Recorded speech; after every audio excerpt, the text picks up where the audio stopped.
और अल्हम्दुलिल्लाह आपको मैं बता रहा हूं, मैं कोई क्रिमिनल नहीं हूं।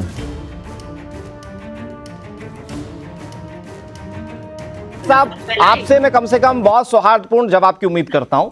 ये जो तौकीर रजा कह रहे हैं कि भैया सब्र टूटेगा तो पैमाना अगर छलका तो बहुत कुछ हो जाएगा, ये क्यों डरा रहे हैं और किसको डरा रहे हैं, कैसे डरा रहे हैं सर, ये आप बताइए, थोड़ा समझाइए। ओवैसी कह रहे हैं कि हर मस्जिद नहीं खोने देंगे। अरे साहब, कोर्ट में जाकर लड़ रहे हैं और कानूनी फैसला आ रहा है, तब जाकर ये मस्जिद ये मंदिर मिल रहे हैं। मैं आ रहा हूं आपके पास, शिवराज जी आ रहा हूं आपके पास, और मुझे बताइए कि ये जो अब सलमान अजहरी साहब कह रहे हैं, इसमें कहीं पर भी बचाव की गुंजाइश है क्या अजहरी साहब के बयान पर? नहीं, तौकीर रजा साहब ने तो बिल्कुल सही बात कही कि एक मस्जिद हम खो चुके हैं, अपने बाबरी मस्जिद, जो कि 500 साल से वहां नमाज हो रही थी, और मस्जिद को तोड़कर वहां पर आज भव्य मंदिर बन गया। और जो हमारी ज्ञान वापी और वहां पर जो पहले हिंदुओं का मंदिर था और हिंदुओं की आस्था थी, उसका क्या आपको 500 साल का लग रहा है? वो 500 साल के पहले के इतिहास की बात कौन करेगा?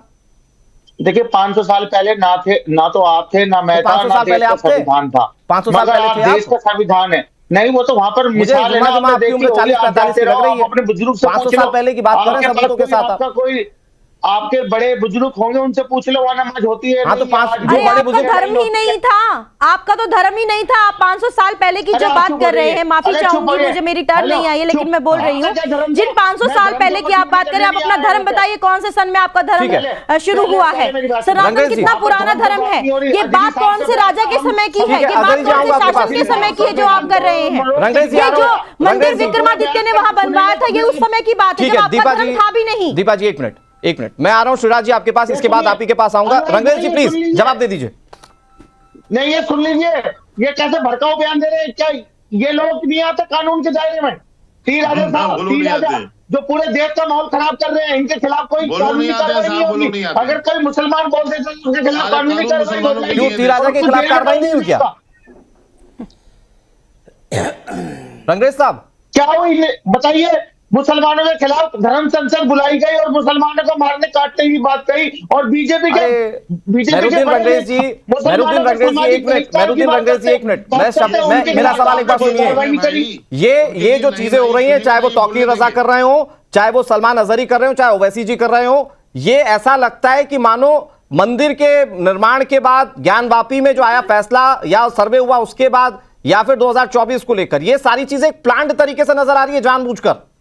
रंगरेज जी देखिए, अनुराग भाई, मैं एक बात बहुत अच्छे से बताना चाहूंगा कि पूरे देश का अमन चैन कौन खराब करना चाहता है? ऐसे संगठनों पर बैन लगना चाहिए, वीएचपी, बजरंग दल और ऐसे, ये पूरे देश का माहौल खराब। मौलानाओं पर बैन नहीं लगना चाहिए ना? मौलानाओं पर बैन नहीं लगना चाहिए करने वाले मस्जिदों में जो है। नहीं, आप कौन होते हैं बैन करने वाले? आपकी संस्थाओं पर किसी ने बैन लगाया अभी तक? आपकी संस्था, आपके वक्फ बोर्ड पर किसी ने बैन लगाया अभी तक? आप कौन होते हैं कहने वाले कि बजरंग दल वाले अशांति फैलाते? आपके तौकीर रजा कह रहे हैं इस बात को कि हमारा जो देश का कानून है, हम उस पर भी विश्वास नहीं करते क्योंकि वो सरकार के इशारे पर काम करता है। आप अपने ही देश में रहकर अगर आप इस देश को अपना देश कहते हैं, और फिर आप ये भी कहते हैं कि हम इस देश के कानून पर विश्वास नहीं है। प्लीज ओवरलैप मत कीजिए। एक मिनट, मेहरुद्दीन रंगरेज, पहले तो एक महिला से बात करने की तमीज सीखिए। सॉरी टू से, आपके साथ इतनी चर्चाओं में बैठे, ये प्लीज मत कीजिए। कहां आप लोग अपनी शालीनता खो देते हैं? नहीं, वो अपना परिचय दे रहे हो। आप अगर कुछ गलत बोलते हो, वो आप अपना परिचय दे रहे हैं। दीपा जी, मैं आ रहा हूं आपके पास। मेहरुद्दीन रंगरेज कंक्लूड कीजिए अपनी बात को, शिवराज नायर जी के पास जा रहा हूं मैं। मेहरुद्दीन रंगरेज प्लीज। बात करेंगे उतनी आपका प्रमोशन हो जाएगा, आप बोलिए। ठीक है, हमें प्रमोशन लेके कहीं नहीं जाना है ना, हम किसी चीज से जुड़े हैं। हम सनातन के लिए खड़े हैं और खड़े रहेंगे। शिवराज नायर जी, वीएचपी पर बैन लग जाए, बजरंग दल पर बैन लग जाए, मौलाना खुला बोलते रहें। शिवराज नायर जी। सर तन से जुदा नारा देकर के पूरे विश्व में आतंक फैलाने वालों पर बैन नहीं लगना चाहिए। ये उनको तो कभी विरोध करेंगे नहीं। 4000 किलोमीटर पैलेस्टीन में जहां पर हमास के आतंकियों ने चमगादड़ों और गिद्धों की तरह आकर के निहत्थे लोगों को, औरतें और बच्चों को मार दिया, उनका विरोध नहीं करेंगे। औरतों को नंगी कर करके परेड कराया, उनका विरोध नहीं करेंगे। उन मुल्ला मौलानाओं आतंकियों को ये समर्थन करेंगे।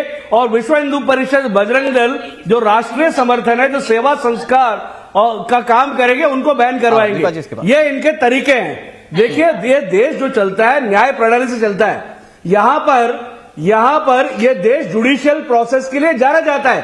प्रॉब्लम क्या है, ये मदरसों में पढ़ने वाले साइंस टेक्नोलॉजी और लॉ वगैरह के बारे में इनको कोई जानकारी नहीं आ रहा हूं आपके पास, कसाब आपकी आवाज नहीं आ कराची रही। से आया था बोट में बैठ करके, यहां पे आकर के निहत्तों को मारा, लेकिन उसको भी ट्रायल का मौका दिया। हाँ। अफजल गुरु ने सबके सामने ऑन एयर निहत्तों और निर्दोषों को मारा, उसको भी ट्रायल का मौका दिया। आज मंदिर का जजमेंट आया, वो कोर्ट के थ्रू आया, ज्ञानवापी कोर्ट के थ्रू आ रहा है। यहाँ पे इनको जुडिशियल और जुडिशियल प्रोसेस, लेकिन सर कोर्ट्स का इस सरकार सम्मान नहीं के करेंगे, शासनकाल में बार-बार आईन का बताने की सम्मान नहीं कोशिश ये होती है करेंगे, कि हम लोग दबे अपनी कुछ नहीं। सहूलियत और कुछ भी सुराज करेंगे। नायर जी, नरेंद्र मोदी के शासनकाल में बताने की कोशिश होती है कि देखिए साहब कितने जुल्म हो रहे हैं हम पर। देखिए, विक्टिम कार्ड खेलना बंद करे। भारत में जितना मुस्लिम सुरक्षित है, हाँ। जितना इंसानों की तरह जी रहा है, उतना कहीं भी नहीं जी रहा और है। ये पाकिस्तान तस्दीक बना जो है, विदेशों में रह रहे हैं आप देखिए, मुस्लिम लाइन साहब, लगी है, पाकिस्तानियों से पूछिए गधे का कैसे मार बात खा रहे चाहते हैं। हैं। ये मैं आ रहा हूं, हालत है। रंगेश साहब लगातार बोलते रहेंगे, कोई इज्जतदार मतलब नहीं है। जीवन शिवराज जी मैं आ रहा हूं आपके पास। दीपा अपने शर्मा जी, पूर्वजों का सम्मान करो। ठीक है। तुम्हारे पूर्वज हिंदू थे। ठीक है दीपा शर्मा जी, चाहिए। ठीक है रंगेश साहब, अरे रंगेश साहब आज आप बहुत गुस्से में बैठे। रंगेश साहब थोड़ा सा पानी पी लीजिए। अरबी नहीं थे। ओके ठीक है रंगेश साहब ठीक है, प्लीज थोड़ा सा वेट कर लीजिए, थोड़ा सा वेट कर लीजिए। मेहरुद्दीन रंगेश जी प्लीज थोड़ा सा वेट कर लीजिए, प्लीज। हाँ दीपा शर्मा जी, लेकिन ये जो बयानों की लड़ियां और एक और ये जैसे बयानों औरत की को लड़ियां एक- क्या ये एक महिला को 2024 के चुप लिए भी बोल हो रहे हैं। सकती है क्या? ये जाहिल क्या व्यक्ति को मुस्लिम वोट करेगा? बैंक को एक तरफा पोलराइज करने के लिए नरेंद्र मोदी सरकार का विरोध करने के लिए ये सब कुछ प्लान्ड तरीके से हो रहा है महिला ये से देश बात में? करने का तरीका नहीं है। बताती हूँ, जब विपक्ष ने आने से रंगेश जी शांत, एक छोटी सी बात मेरी रंगेश जी सुन शांत लीजिए। प्लीज। हाँ जब दीपा विपक्ष शर्मा। ने राम मंदिर के प्राण प्रतिष्ठा समारोह में आने से मना किया, उस समय कुछ मुस्लिम भाई ऐसे भी थे जिन्होंने इस बात का विरोध किया और ये कहा कि इतना बड़ा सौहार्द का काम और इतने वर्षों के बाद ये काम हो रहा है, तो जो कांग्रेस की सरकार में थे या जो कांग्रेस के, एक मिनट मेरी बात पूरी हो जाने दीजिए, मैं किसी की टर्न में नहीं बोली, इन्हें बोलने दीजिए। तो उन्होंने ये कहा, उस मुस्लिमों ने भी ये कहा कि सरकार का या विपक्ष का ये बहुत गलत कदम है, उन्हें वहां जाना चाहिए था और हम इसमें उनका अभिनंदन करते हैं मोदी सरकार का कि उन्होंने ये इतना बड़ा ऐतिहासिक कार्य किया। जो सच्चे मुसलमान हैं, जो सच्चे भारतीय हैं, मैं सबसे पहली बात ये कहूंगी, अगर आप भारत देश में रहते हैं तो आपको ये परिचय देना चाहिए कि हम इस देश के कानून का सम्मान करते हैं, हम इस देश की हर जो कानून प्रणाली है उसका सम्मान करते हैं या उसका जो भी ऑर्डर आता है उसका सम्मान करते हैं। आपके तौकीर रजा इस बात का समर्थन, ये बात कहते हैं कि जो ज्ञानवापी पर फैसला आया है वो सरकार के दबाव में कोर्ट ने दिया है।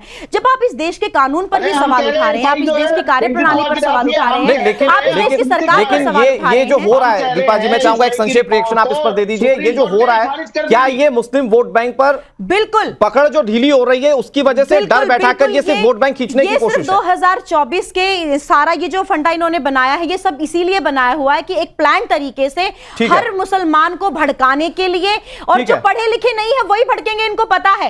वरना जूनागढ़ में जो ये भाषण दिया जा रहा है कि काफिरों ये मत समझना कि हम चुप बैठे हैं, जब ये शांति भंग होगी या जब ये चुप्पी टूटेगी तो बहुत कुछ होगा, तो ये डायरेक्ट धमकी तो दे रहे हैं आप, और क्या कर रहे हैं? ठीक है, तो अजहरी साहब अगर ये धमकी गैर मुस्लिम कोई दे दे तो उस पर कार्रवाई हो जाए, वीएचपी पर बैन लग जाए, बजरंग दल पर बैन लग जाए, लेकिन जो मौलाना सीधे तौर पर अंजाम भुगतने की धमकी मंच से दे देते उन पर बैन नहीं लगना चाहिए। उन मौलानाओं का समर्थन करेंगे हमारे साथ बैठे बुद्धिजीवी लोग, ऐसा है क्या?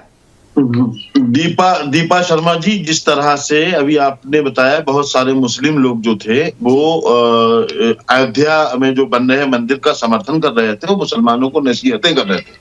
इसी तरह से जब मस्जिद टूटी थी और जब फैसला आया था, जब मंदिर बनने के लिए जा रहा था, बहुत सारे हिंदू मंदिर बनने का भी कर रहे थे विरोध और मस्जिद टूटने का भी किया था विरोध। उन हिंदू भाइयों को भी कभी चैनलों पर लेकर के आई है सुनवाई हमने। दूसरी बात, मौलाना ने जो कहा है, मैंने मौलाना की बात का समर्थन नहीं किया, यही कहा कि मौलाना ने जिसके लिए बोला हो इस तरह के अल्फाज इस्तेमाल नहीं करना चाहिए। मैं कम से कम सपोर्ट करता हूं कि आप अगर कंडेम कर रहे हैं तो ये सबसे अच्छी चीज है, इस तरह की बात नहीं करना चाहिए। लेकिन भाई अनुराग भाई सुन तो ले, मेरा जो दर्द है उसे आप सुन लें। मेरा कहने का मतलब यह है कि जिस तरह से मौलाना पर कार्रवाई हुई, मौलाना को उठाया गया, ऐसे ही जो लोग रात और दिन इस्लाम और मुसलमानों पर बोलते हैं, जहर उगलते हैं। त्रिपुरा में रैलियां निकालकर हमारे नबी को गाली दी गई, मस्जिदों में आग लगा दी गई, किसी पर साहब कोई कार्रवाई नहीं हुई। मेरी शिकायत यह है आपसे बार बार हाँ। बताइए इस पर अरे आप ओवैसी ने हमारे कोई बात देवी करना नहीं देवताओं को बोला, उसका क्या? यदि ओवैसी जो बोलता है, अरे ओवैसी उसका क्या? सदन में बोल रहा है, तुम मैं दमो करो ना करो भाई, ठीक है यहूदी सदन में बोल रहा है। शिवराज जी कुछ कह रहे हैं ओवैसी। प्लीज। शिवराज अरे जी प्लीज हमारे बताइए। कर रहे देवी हो। देवताओं के बारे में श्रीराज जी, बकैती करते हैं, उसका श्रीराज जी, क्या? आपके देवी देवताओं के बारे में किसी मुसलमान ने कुछ ना कहा है ना कोई कहे, चूंकि हम अरे किसी सर, मजहब पर उंगली पंद्रह नहीं उठाते। मिनट पुलिस हटा ये दो, काम आपका उसके बारे में क्या? है, आग, ये आग 15 लगाने का मिनट काम पुलिस आपका हटा दो, है, सुना ये नहीं हिंदू करते परिषद हैं। का है, आप जैसे लोगों का है, जहर उगलते हो सर बैठ करके तन से चैनलों पर जुदा, मुसलमानों ये के कौन खिलाफ। करता है? कोई सर तन से जुदा नहीं, आपने जय श्री राम का सर, नारा कैसे लगा कोई करके सर तन से जुदा नहीं? मुसलमानों सर, को वहां पर एक ट्रेनों व्यक्ति ने में अपनी मारा जान है गंवा आपने। दी थी, सर, नरेंद्र तन से मोदी जुदा योगी नहीं। का नारा लगा के भूल गए क्या आपने अमरावती ट्रेनों में? में कत्ल किए हैं। ठीक है। क्या आपको याद नहीं ठीक है? है। क्या बात कर रहे हैं आप? ठीक है, एक मिनट। अफरोजुल को ठीक है, लेकिन अजहरी साहब, अजहरी साहब एक मिनट, अजहरी साहब एक मिनट, अजहरी साहब प्लीज प्लीज प्लीज, ओके। आप साबिर प्रज्ञा जी, लेकिन अगर अजहरी साहब, चूंकि हमारे देश के नागरिक हैं, वो हमारे भाई बंधु हैं वो, और अगर उनकी ये शिकायत है कि भैया हमारे देवी देवताओं पर कटाक्ष टिप्पणी क्यों, तो शायद इन शिकायतों पर भी बात होनी चाहिए। किसने किया? अनुराग जी सुनिए मेरी बात, अजहरी साहब बीच में मत बोलिए प्लीज, आपके बीच में कोई नहीं बोल रहा, आप बोलने दीजिए। सुनिए बात अनुराग जी, हमारे देवी देवताओं पर खुलकर टिप्पणी होती है, सही तो कह रहे हैं श्रीराज जी। अरे आप वो दिन भूल गए जब सलमान चिश्ती ने क्या बोला था अजमेर शरीफ के, उनके पूरे खानदान ने क्या बोला था हमारे देवी देवताओं पर, हमारे वराह अवतार का अपमान किया उन लोगों ने, वो दिन कैसे भूल सकते हैं? सर तन से जुदा कर दिया कन्हैया कुमार का, जो 22 जनवरी को प्राण प्रतिष्ठा हुई है, राम लल्ला विराजमान हुए 500 सालों के लंबे संघर्ष के बाद, उस दिन को इन लोगों ने काला दिन कहा है भारतीय इतिहास में। ये लोग बात करते हैं सौहार्द और सद्भावना की और आस्था की, इनकी सबसे बड़ी प्रॉब्लम पता है क्या है? राम मंदिर बन गया, इनके अंदर कुंठाएं हैं, देश एक संवेदनशील माहौल से गुजर रहा है और अब ज्ञानवापी भी बनेगा इनकी आंखों के सामने। इनको तो बड़ा जल्द दिखाना चाहिए और हमें सौंप देना। सुनिए अजहरी साहब, सुनिए, काशी भी लेंगे और मथुरा भी लेंगे, ये हमारी भूमि है, ये हिंदू भूमि है। अगर इन तरीके के बयान बोलना बंद नहीं करेंगे तो ठीक है। बहुत नहीं है जब आप भी ठीक है, आपके साथ रंगरेज कोई साहब, होगा जो सलमान के साथ हुआ है। रंगरेज साहब क्या जवाब देंगे? वो कह रहे हैं कि हिंदू देवी देवताओं को या हिंदू धर्म को तो टारगेट बहुत पहले से किया जाता रहा है। किसी ने नहीं किया।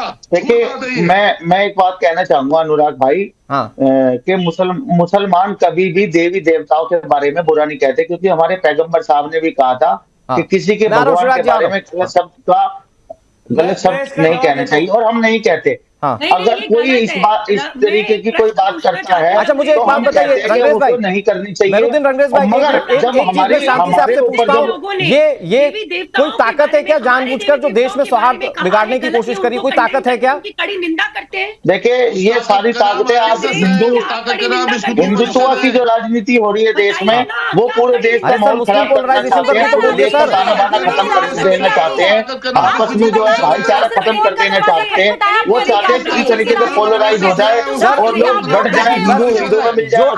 एम फैक्टर को लेकर जो सियासत होती है और एक पर्टिकुलर वोट बैंक को जो साधने की कोशिश होती है, वो देश में छिपानी है। तो सियासत कौन किस धर्म पर कैसे कर रहा है ये मत बताइए। यहाँ पर मुस्लिमों के नाम पर AIMIM पूरी पार्टी बनी हुई है और जो चल रही है, मुस्लिम लीग पूरी पार्टी बनी हुई है, चल रही है। तो मुस्लिमों के नाम पर सियासत कौन कर रहा है? शिवसेना भी बनी हुई है। शिवराज जी बहुत बहुत माफी के साथ आपको रोक रहा हूं, इतनी ही इजाजत देता है वक्त। बहुत शुक्रिया आप सभी का हमारे साथ इस चर्चा में शामिल होने के लिए और अपनी राय रखने के लिए।